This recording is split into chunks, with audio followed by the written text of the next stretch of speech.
సౌందర్యతో ప్రేమకు వేళాయరా, ప్రేమకు స్వాగతం లాంటి సినిమాలు చేసిన జేడి చక్రవర్తి ఇప్పుడు పెద్దగా సినిమాలో చేయడం లేదు. మనీ, దెయ్యం వంటి చాలా సినిమాల్లో నటించిన నటి జయసుధకి జేడి చక్రవర్తికి మధ్య మంచి స్నేహం ఉంది. అయితే రామ్ గోపాల్ వర్మ దర్శకత్వంలో తెరకెక్కిన దెయ్యం మూవీ సమయంలో జయసుధను పెళ్లి చేసుకుంటానని ఆమె భర్తనే అడిగాడట జేడి. ఈ విషయం ఒక ఇంటర్వ్యూలో బయటపెట్టాడు జేడి. జయసుధ గారికి నేను పెద్ద అభిమాని. దెయ్యం సినిమా షూట్ చేస్తున్నప్పుడు తన భర్త నితిన్ వచ్చాడు. నేను వెళ్ళి నాకు జయసుధ గారిని పెళ్లి చేసుకోవాలనుంది అని అడిగాను.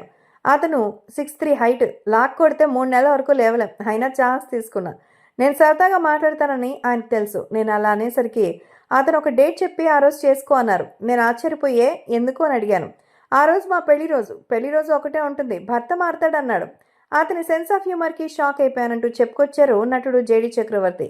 నటి జయసుధ భర్త నితిన్ కపూర్, బాలీవుడ్ నిర్మాత అక్కినేని నాగేశ్వరరావు, జయసుధ హీరోయిన్స్గా ఆది దంపతులు సినిమా నిర్మించిన నితిన్ కపూర్ కలికాలం, అదృష్టం, వింత కోడళ్ళు, హ్యాండ్సప్, మేరా పత్ని, సిర్ఫ్ మేరా హై వంటి సినిమాలను ప్రొడ్యూస్ చేశారు. గతంలో జరిగినటువంటి వాళ్ల మధ్య సంభాషణని గుర్తు చేసుకుని తమ మధ్య ఒక మంచి అనుబంధం ఉండేదని జయసుధ గారితో, అలాగే తన హస్బెండ్తో అలా చలాకీగా మాట్లాడిన జ్ఞాపకాలను గుర్తు తెచ్చుకున్నారు జేడి చక్రవర్తి.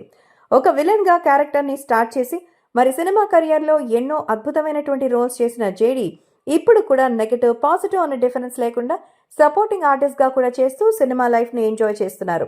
గతం తాలూకు జ్ఞాపకాలను గుర్తు చేసుకుంటూ స్టిల్ బ్యాచులర్గా తన లైఫ్ని కొనసాగిస్తున్నారు జేడి.